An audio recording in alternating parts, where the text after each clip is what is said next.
Mr. Speaker, permit me this opportunity to join those who preceded me in congratulating you on your successful election to the seat of the presiding officer of this august House of Assembly, and by extension, to wish you a smooth, tolerable, and cordial, yet impartial, journey as Speaker of this chamber. Mr. Speaker, many distinguished sons and daughters have sat on that chair, which you sit on tonight, and many rulings have been made, whether perceived as good, bad, or indifferent, provoked by the attitudes, styles, and behaviors of those whose entry is determined and justified by the power of the people. Notwithstanding that privilege, let me pledge my full compliance and decorum with the rules of this honorable House, and to commit to the highest parliamentary standards set by our exemplary predecessors. Now, Mr. Speaker, let me quickly get to the business before us today. Mr. Speaker, we are called upon today to debate and comment on the estimates of expenditure for the fiscal year 2018-2019 as presented by the Minister for Finance and having been reviewed by the Standing Finance Committee of this House.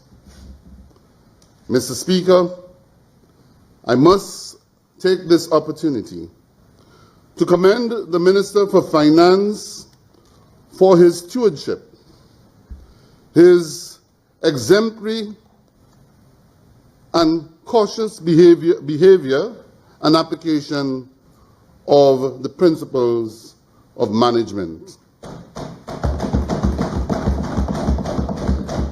In examining the estimates, Mr. Speaker, the estimates of revenue and expenditure, and reflecting on the portfolios that I'm responsible for as Minister for Infrastructure, Ports, Energy and Labour, I wish to adopt the posture of first reviewing the performance of the ministry, then address and justify the allocations for revenue and expenditure for the ensuing year, then close by highlighting matters in relation to my parliamentary representation and my stewardship.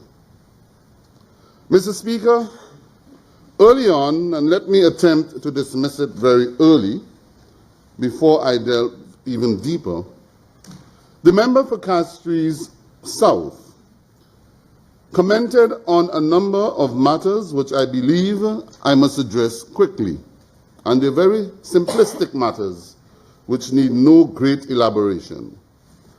The first one is he requested explanation to the people of St. Lucia on the absence of allocations in the estimates. Let me indicate, Madam Speaker,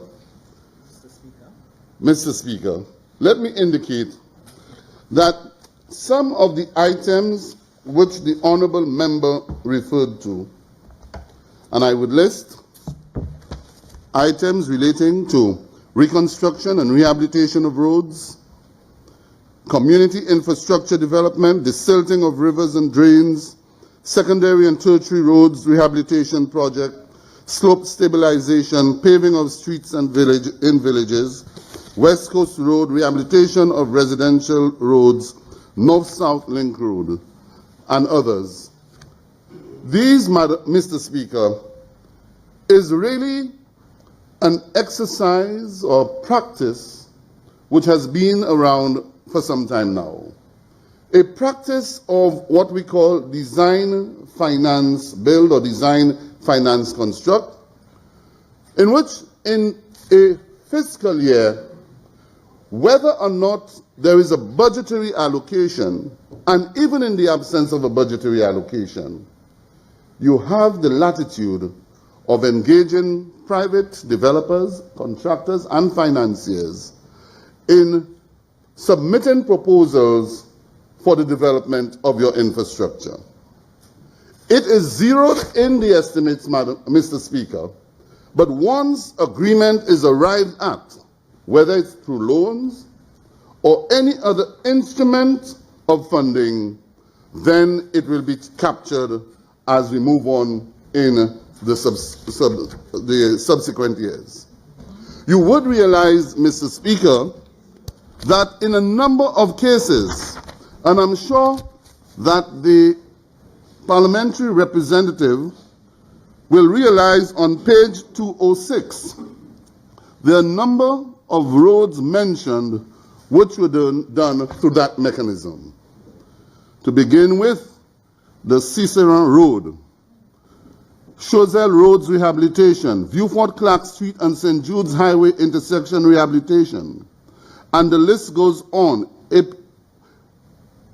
Opicon Bellevue Road, Tillarisus Denry Road, etc. And as you move on, you'll see a number of those roads which were done by the then government, now in opposition, who probably didn't realize what they were doing at the time, but I'm hoping we'll understand as of tonight. Mr. Speaker, Mr. Speaker, the issue of trailers in cul-de-sac, there was need for us to take a decision on the trailers. One of the problems in this country, Mr. Speaker, is the manner in which people violate the laws of this country. The manner in which people, and it's a situation we must deal with. Persons believe that they must park their trailers on the side of the road. We have had St. Lucian's meeting their demise by running into those trailers and containers. Therefore, we had to take a decision. We may have temporarily displaced the young men and women who apparently use that area, but let me assure you that this government, its compassion and its consciousness certainly will not displace them forever. This was a decision that needed to be taken. Now we have taken the decision, and the necessary investment will be made to facilitate them down later on in the future. But, Mr. Speaker, the very man who said that we have displaced them was attacking the sports facility in the cul-de-sac valley. Oh, you welcomed it. Thank you very much for welcoming it. Okay, so we can clarify it now that you welcome the sports facility in the cul-de-sac valley, and you will give that initiative your full support when the time comes. Mr. Speaker, establishment of schools repairs unit costing $400,000.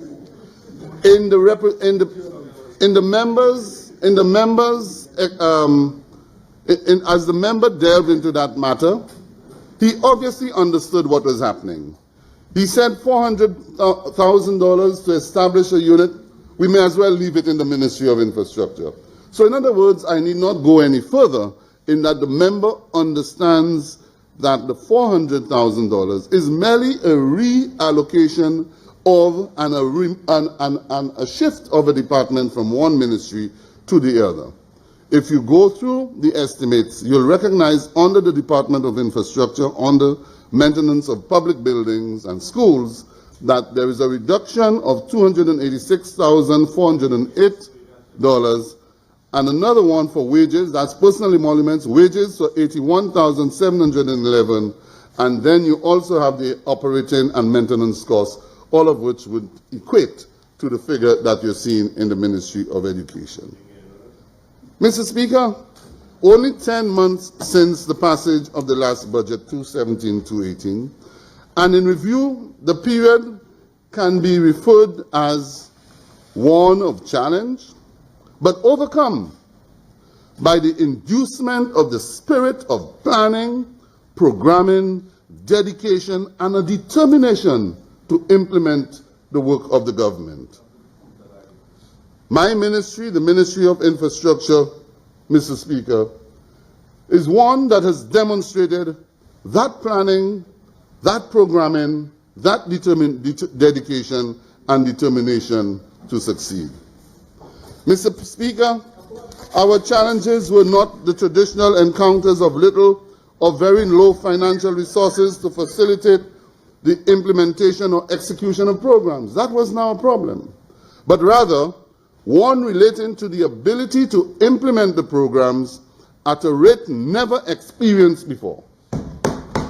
In fact, it was a concern which begged the question, how do we deliver first-class quality road infrastructure and services to the people of St. Lucia and adequately account for their taxes? Mr. Speaker, we are accounting for the taxes. I am obliged, Mr. Speaker, to thank the Minister for Finance, who understood our plans. He bought into the vision and the ambitious program of the ministry and placed the money where his voice reverberated by introducing a fuel levy of $1.50 per gallon dedicated to the reconstruction and maintenance of our aging road infrastructure here in St. Lucia. Mr. Speaker, this initiative is one of the soundest fiscal initiatives undertaken to guarantee expenditure in the infrastructure of our country. As I said, Mr. Speaker, the Ministry of Infrastructure, probably the biggest ever allocation given for infrastructure, the Ministry of Infrastructure received for the fiscal year 2017-2018 79% of the requirements requested of the Ministry of Finance for road maintenance, or approximately $14.9 million.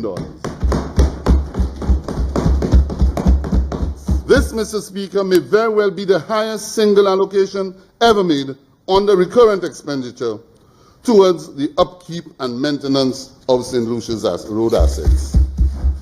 Mr. Speaker, though a 40-day hiatus in the passage of the budget last year and the resultant late approval of allocations spending in the middle of the third quarter, our focus and challenge was to ensure that we had the capacity and were adequately prepared to bring as much relief to the commuting public, the population at large. In all of this, Mr. Speaker, we needed to increase the public's trust and confidence in the department and the government by extension, by demonstrating to the public that we cared enough to improve the riding experience on our roads.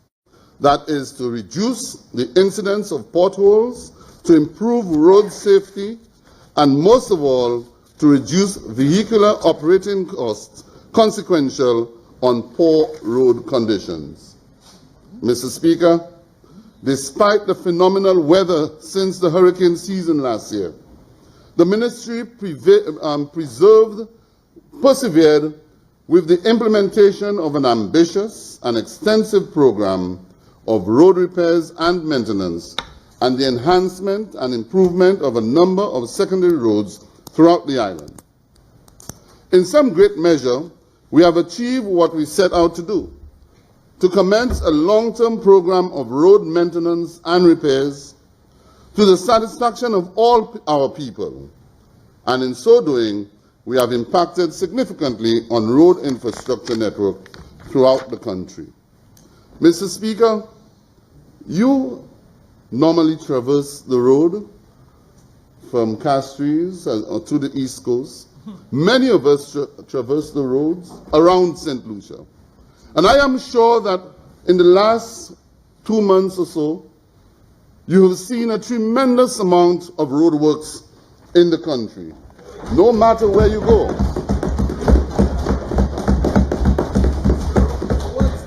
And not too long ago, when I spoke here and I presented this document, And one member said, works, works. The next day someone sent me a bunch of stickers, King works for me. Mr. Speaker, King works not only for him or her, but King works for the entire St. Lucia, and the government of the United Workers' Party works for the people of this country. Mr. Speaker, the extensive program also sought to reinstate most of the landslides along our major roadways. Mr. Speaker, yes, Mr. Speaker, we worked for everybody. We worked for my dear colleague, friend on the opposite side, where we have given you a beautiful carpet. We do not discriminate. We do not discriminate. We give to the people what the people deserve. We give the people what the people deserve, and that principle will continue without fear or favor. Mr. Speaker, I have not finished yet. I've only started. And when the roller gets rolling, the country will see the development. No stopping the roller. Mr. Speaker, we have been able to take some very bold decisions in this exercise. From 2010, ever since Thomas, 2013, ever since Christmas Eve trough, and after severe weather beyond, the government has been for some time awaiting regional, local, and international public services to assist in the reconstruction of a number of slides throughout the country. We took the bold decision and said we are not prepared to wait, procrastinate, and linger while the I's and T's are dotted and crossed by funding agencies and public servants throughout. We have decided to proceed, and in a number of cases, we have undertaken and completed a number of those slides throughout St. Lucia. This is the spirit of the government, a spirit of getting up and doing it for ourselves rather than sit down and wait for international agencies to help us. Mr. Speaker, we have sought to improve as many roads as possible throughout the country. In a number of cases, in the north of the island, in Grosley, the district of Grosley, we have gone in and enhanced, widened road carriages, and improved the road system, making it more attractive, making the rideability surface a lot more comfortable, so as to get persons off the main carriageway of the Castries-Grosley Highway and to use those back roads and to relieve the congestion that takes place there.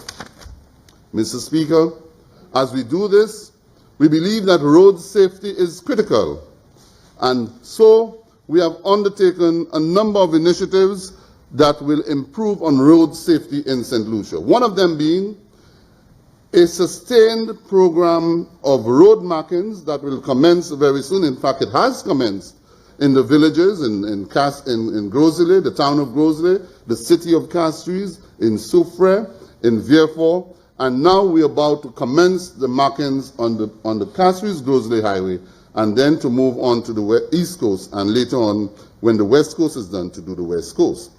This program, Mr. Speaker, isn't a short-term initiative, but it will be a sustained program of road safety through which we provide signage, as you will see, as you move around the country.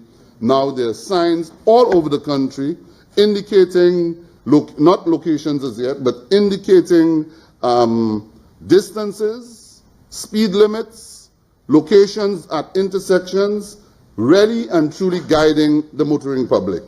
Later this year, directional signs and location signs will be placed so that not only our people will have the support or the guidance of the signs, but our visitors to our shores.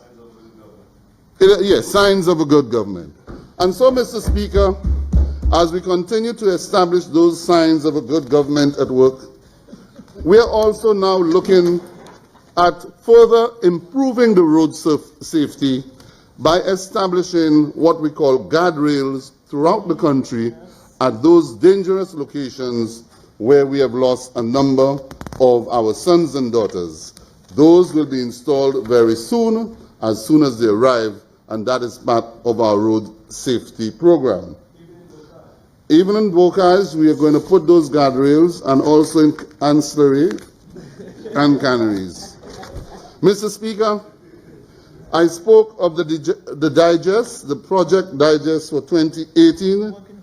That is a program, that is an initiative, Mr. Speaker, to sensitize and educate the St. Lucian population on the work that we are doing. It is one that presents a snapshot of the magnitude of our responsibility and the efforts of the Ministry of Infrastructure. Mr. Speaker, let me indicate that since assuming office in 2016, this government has attempted to bring as much relief to the affected schools and in the country. Notwithstanding all of the sudden claims of neglect, and I came to this house some time ago, and I gave you the comparison of expenditure or spendings of the government on schools, we have undertaken a number of initiatives to enhance our schools. Mr. Speaker, let me give you a cursory glance of our performance reflected as follows. In 2015-16, the approved funds for repairs to schools, $1.5 million. In 2016-17, $1 million. In 2017-18, $3.015 million, an increase of 300%. And then, Mr. Speaker, on the question of request of funds, even though those were the allocations or those were the approved funds, in 2015, the amount spent was $6.5 million. In 2016-17, $7.6 million. And in 2017-18, $11.394 million. Let me move, Mr. Speaker, to the recurrent expenditure, operating and maintenance. Preventative maintenance intervention required for roads, an annual amount of $17.79 million for roads annually. Approximately 79% of this required was allocated in the last fiscal year. During 2017-2018, the department embarked on an aggressive potholing road maintenance program island-wide. Not only routine maintenance interventions were undertaken, but other critical roadworks. Interventions included roadworks approximately 10 kilometers, drainage 2.5 kilometers, potholing over 200 kilometers of road, signage and road markings to be undertaken island-wide. The continuous rains have been a challenge, Mr. Speaker, yet still we were able to continue our program to be able to fulfill the completion of the program in time for the end of the financial year. Mr. Speaker, whereas this administration has been accused of abandoning projects, we have abandoned some projects, or we have revisited some projects, or we have rescoped some projects, but certainly we have continued with projects that we believe are well conceived, are necessary, and must be implemented. The Wavin-Poisson Bridge and the Cul-de-Sac Bridge are two initiatives commenced following the Hurricane Thomas, continued by the last administration, and with speed, without delay, we proceeded to achieve or to accomplish all of the requirements necessary to ensure that we got this project going, or got this project off the ground. I'm pleased to indicate, Mr. Speaker, that some $14.937 million has been approved in the 2018-2019 estimates to support the construction of the two bridges in Wavin-Poisson and Cul-de-Sac. $3 million of counterpart funding from the government of St. Lucia is to cover for land acquisition and the construction of a bypass road and crossing at Wavin-Poisson. I'm also pleased to indicate that the Cabinet has already approved the land acquisition, and the Japan International Cooperation Agency has indicated that by September, October, work will commence on the construction of those bridges. Mr. Speaker, I must also say that the designs are completed, bid documents completed, work on the bypass road are to be completed by June 2018, and works to start September 2018. Road Maintenance Management System. A total of $1.21 million, Mr. Speaker, will be spent in that area, in which we have decided that the old system of road maintenance and management cannot continue. What has been happening over the years, Mr. Speaker, with our roads? There's no inspection, no regular or routine inspection, no preventative maintenance, and so the ministry is in a mode of reaction. We have invested, Mr. Speaker, with the support of the Ministry of Finance, Minister for Finance, in a program that deals with instituting a firm road maintenance management system through a consultancy which would allow us to set up the asset management system so as to have a proper methodology of assessing our road network, assessing the road pavement, assessing and deriving what is called the International Roughness Index, and to inform of our programming and planning for road repairs, maintenance, and road reconstruction. So basically, Mr. Speaker, even though the Ministry of Infrastructure has indicated that they would like to respond within 7 days to potholes, as I've said, potholes don't happen in 7 days. Potholes don't happen in 1 day. It happened over a period of time. And therefore, it is not responding to a pothole, because by the time the pothole occurs, time has elapsed. Right. What the intention is, Mr. Speaker, is to be able to determine that a pothole is likely to appear and to have that intervention to avoid the pothole from happening. That road management system, Mr. Speaker, will help the ministry through inspection, routine inspection, data collection, and the necessary intervention to be undertaken by the Ministry of Infrastructure. Mr. Speaker, I move now to the Disaster Recovery Program. Works continue on the CDB-funded Tomazo Bridge and the Canaries Bridge project. Those bridges, Mr. Speaker, started soon after we returned to government. We are hoping that by the first quarter of 2018-2019, we will see the completion of the Canaries Bridge, which of course has already opened, but the formal opening to take place later this year.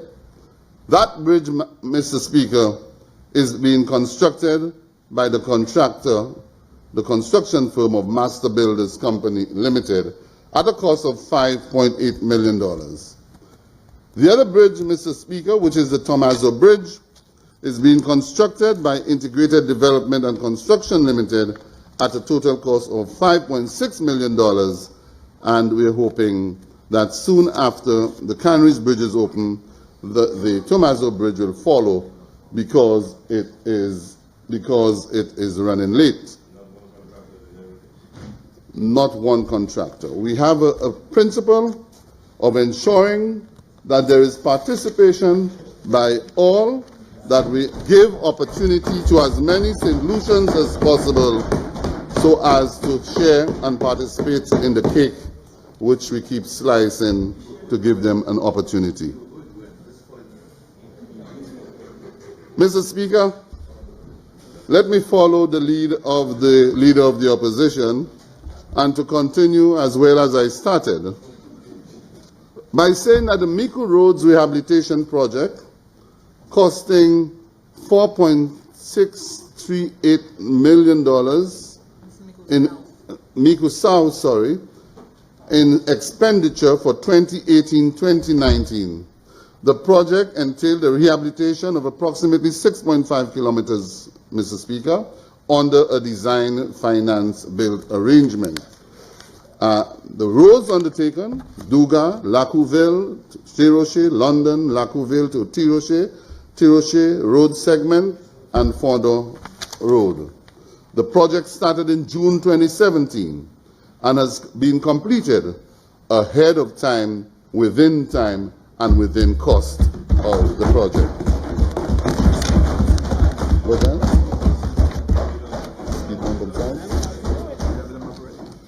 And Mr. Speaker, I've been informed, since I've not visited the completed road, that it has been well executed with speed bumps and signs.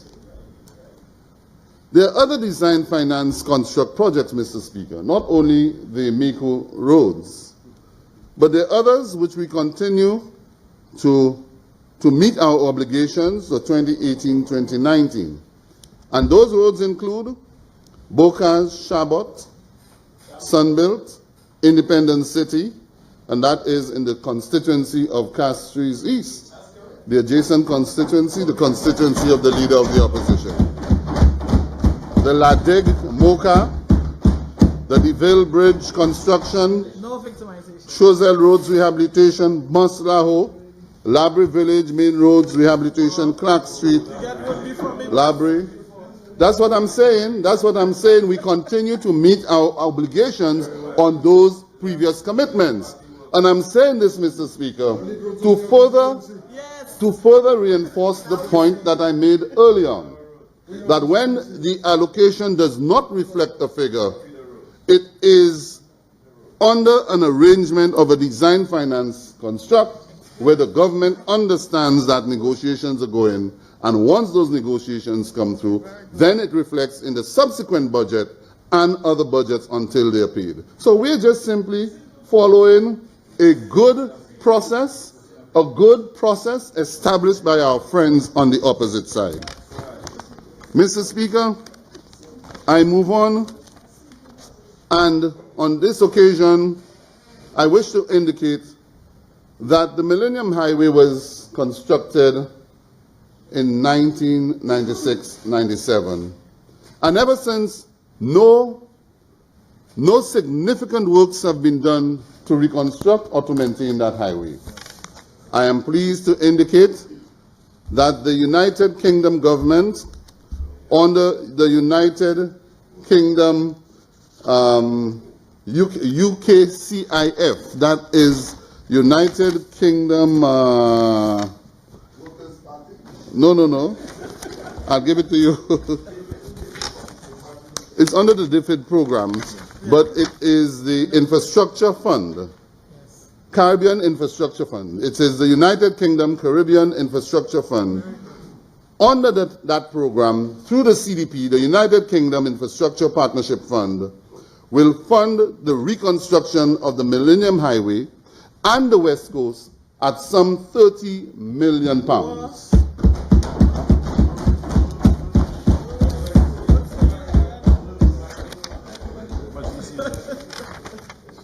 Mr. Speaker, the grant which was approved or proposed a few years ago, the former administration had other ideas. But when we came in, we examined the proposal of the former administration and felt that rather than attempt to put £30 million into new infrastructure, we took the bold and sensible decision and said, let us invest in important, significant infrastructure that will upgrade our road structure and for our people so that it can contribute to the economic development of our country.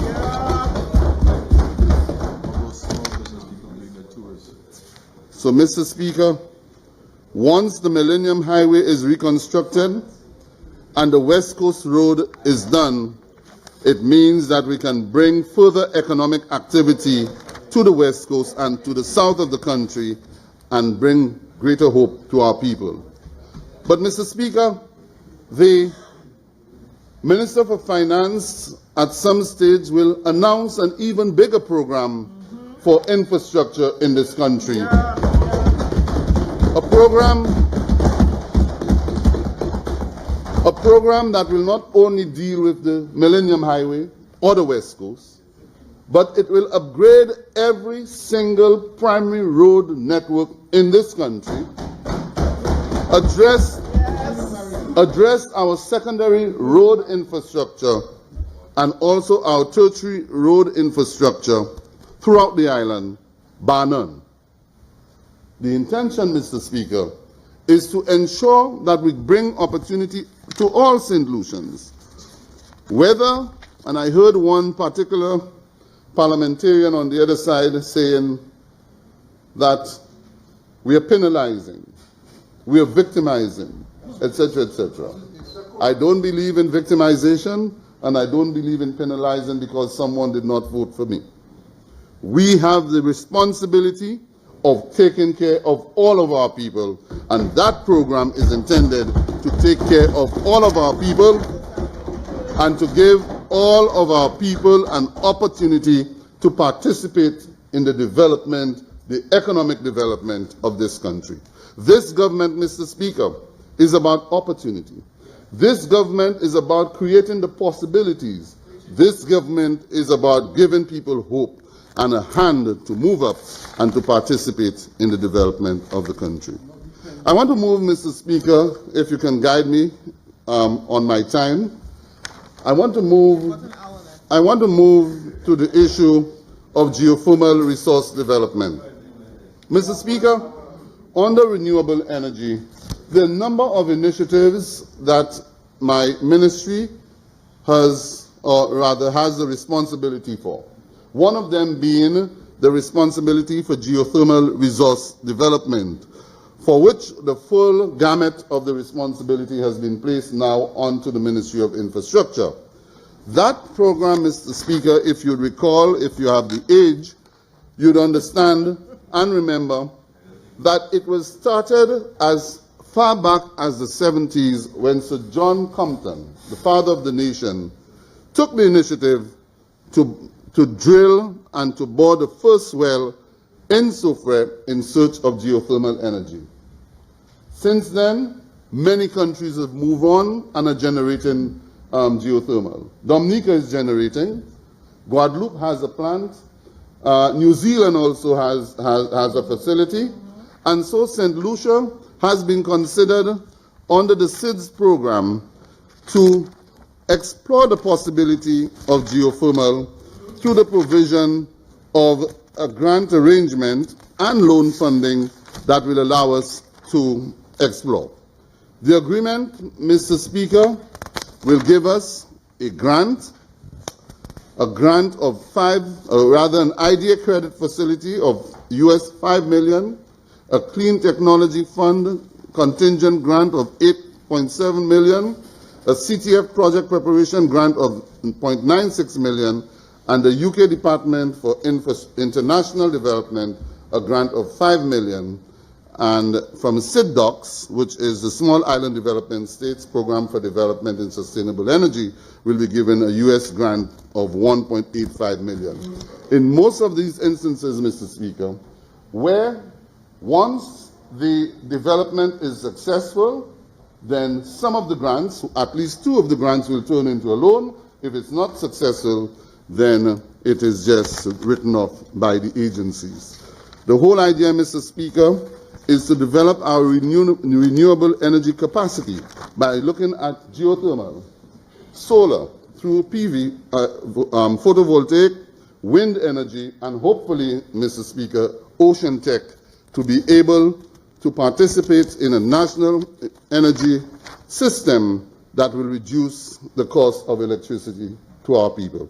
I do know, Mr. Speaker, there's some reservations on island, but I believe we must give technology, give science an opportunity before we condemn the initiatives of the government here in this regard. Mr. Speaker, moving on, in the absence of a knowledge of my time left, if you should You have guide 20 minutes. Big one? 20 minutes. 20 minutes.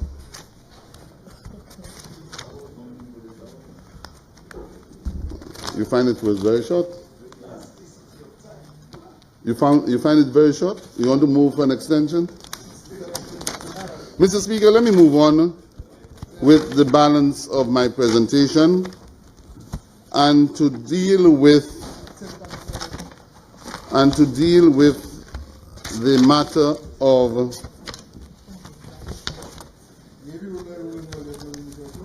matter of port services.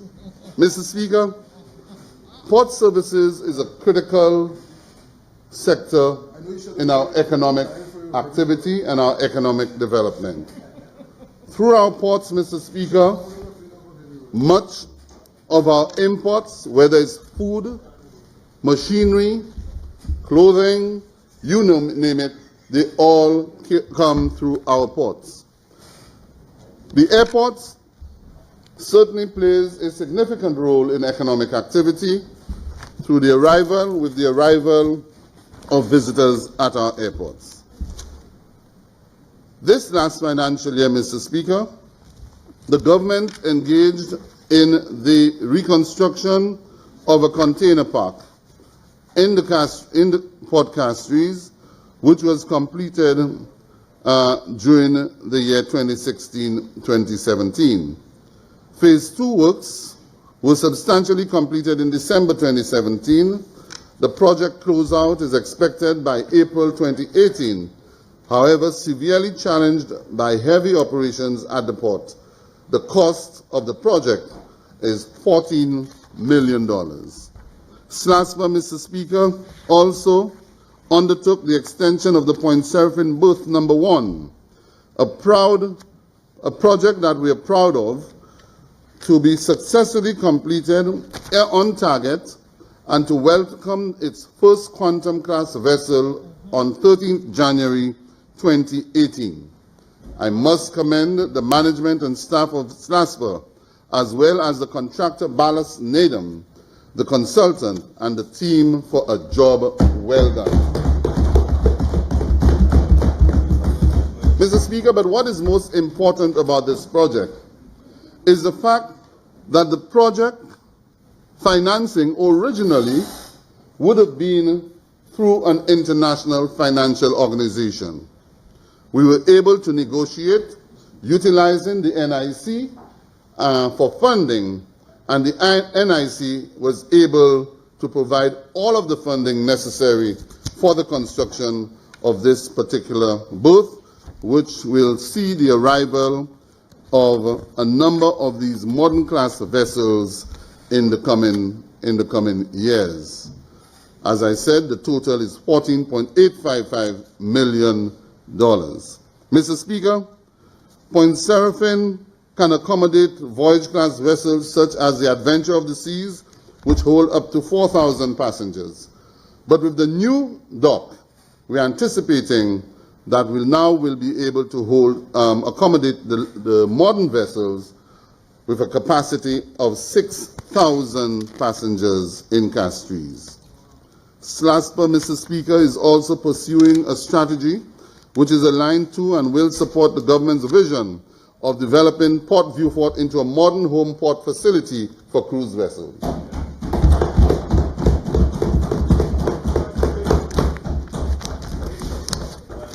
Mr. Speaker, this initiative will bring to focus the balanced approach to economic development by this government of the United Workers' Party. It demonstrates that while we believe that the north of the island has been developed over a period of time, that it is necessary that we share that economic activity with the East, the West, and the South, so that St. Lucians can feel St. Lucians, no matter where they live, no matter where they roam, can feel part of the development of this country and take ownership for that development. Mr. Speaker, this is a positive initiative on the part of the government, and I must indicate that the results of these initiatives will see an increase in the number of passengers per call by over 2,000 passengers. 2,000 passengers, roughly bringing in an average of $208,000 in additional revenue from head taxes. Mr. Speaker, if we are able to meet the infrastructural requirements for increased cruise demands, the preliminary projections for the year 2017-2018 cruise season, which were promising for St. Lucia, indicates that vessels calls increased by 20% and passenger numbers certainly grew by 19%.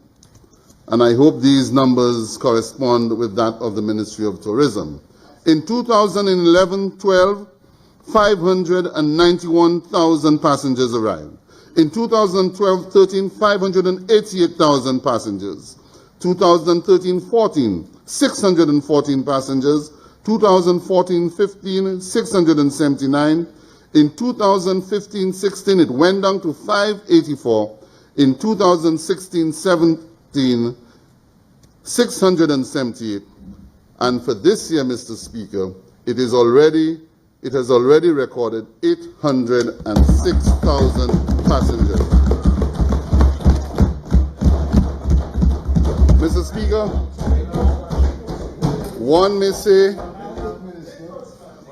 may attempt to give credit not to this government, but to other reasons or other events. But, Mr. Speaker, it is because of the proactiveness of this government. It is because of the vision of this government. It is because of good decisions being made in a timely manner to bring about the results that we are looking at. Mr. Speaker, let me quickly turn to redevelopment of Heronora International Airport. You've heard so much about the Heronora International Airport.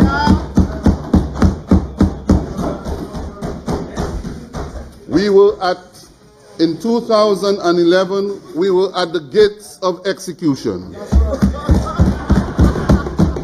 We lost the election, Mr. Speaker, and of course it was felt that we need to look at a new initiative, we need to look at a new module.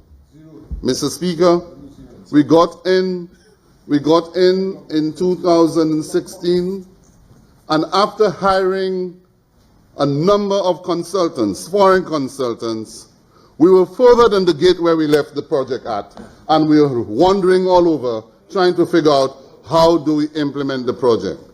Mr. Speaker, we have taken hold of the project, and we are now in the final stages of negotiations, and if all goes well according to plan, hopefully the project will start later this year, and I leave the rest to the Prime Minister. I leave the rest to the Prime Minister when he delivers his policy statement in the next 2 weeks. Mr. Speaker, we as a government cannot sit by idly and hope that things will happen for us. We as a government must get up, shake the dust off, and get the job done for the people of this country. That is why, Mr. Speaker, I stand today in support of the estimates of expenditure and revenue for the year 2018-2019. Yeah. And in supporting this, Mr. Speaker, I want to quickly move to labor and to indicate that I would have said the demise of the Labour Party.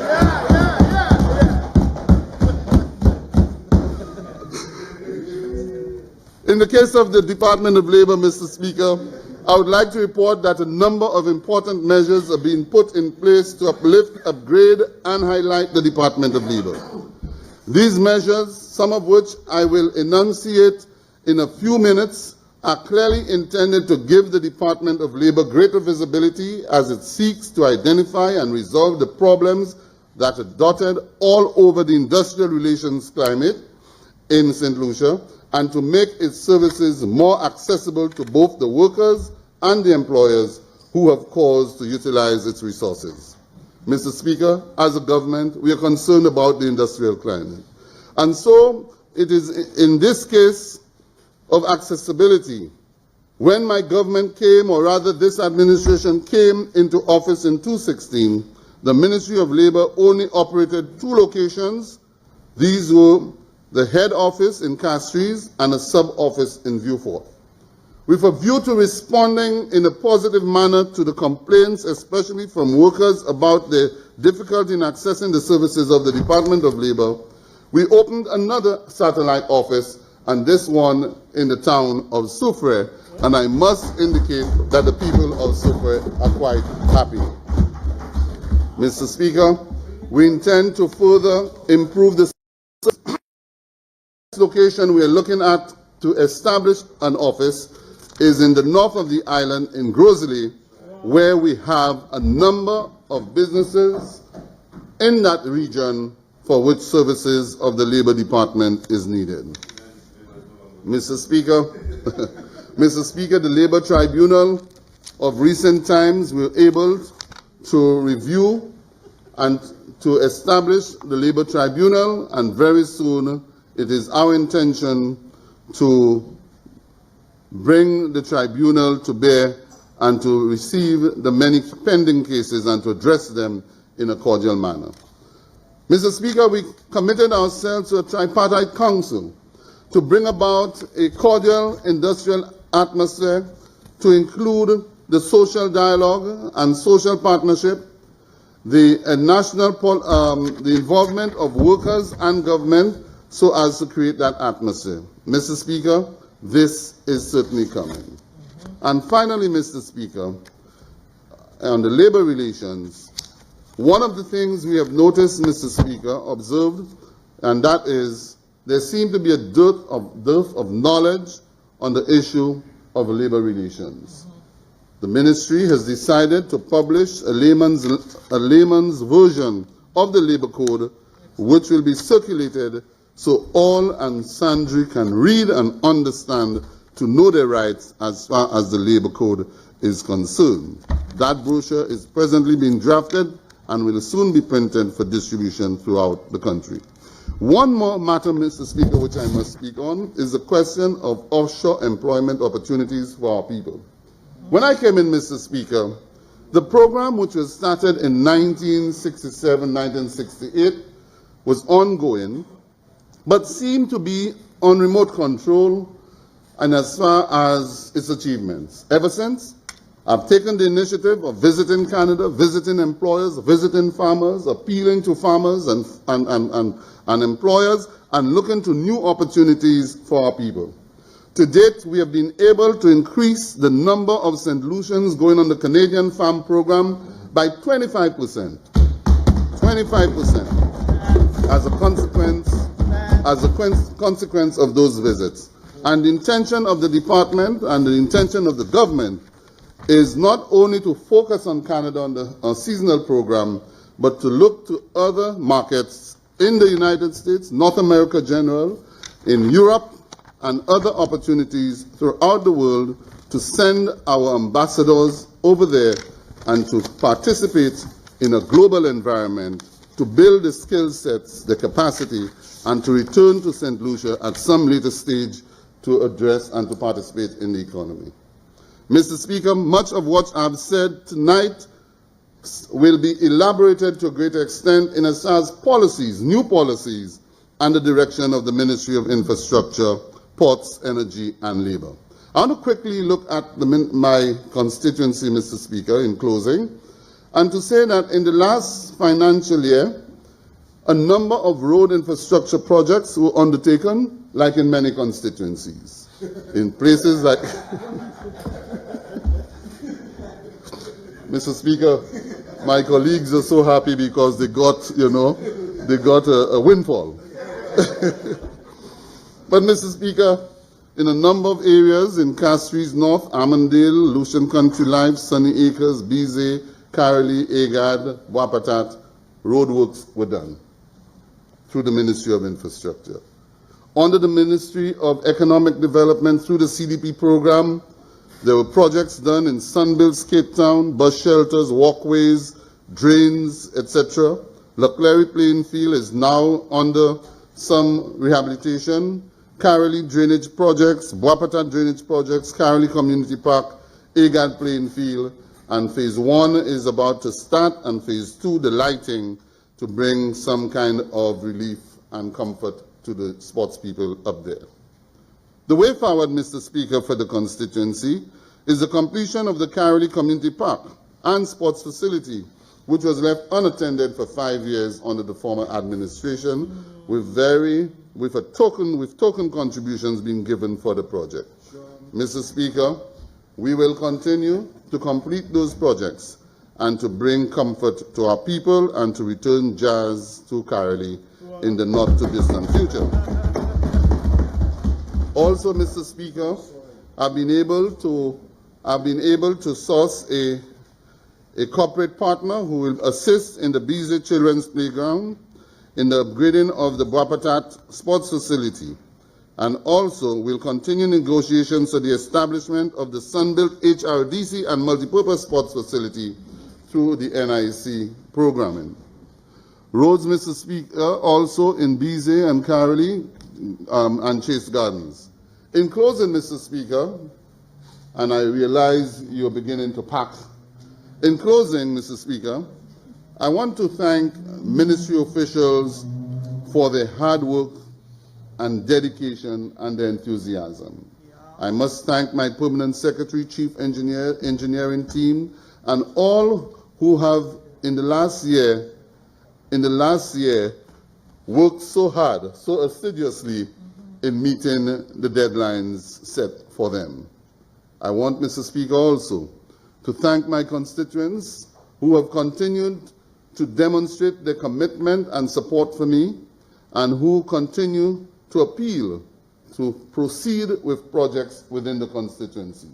And as I say this, Mr. Speaker, I must say that there is an extreme amount of effort to proceed with the Leclerc housing development project, for which we are hoping construction will start in the not-too-distant future.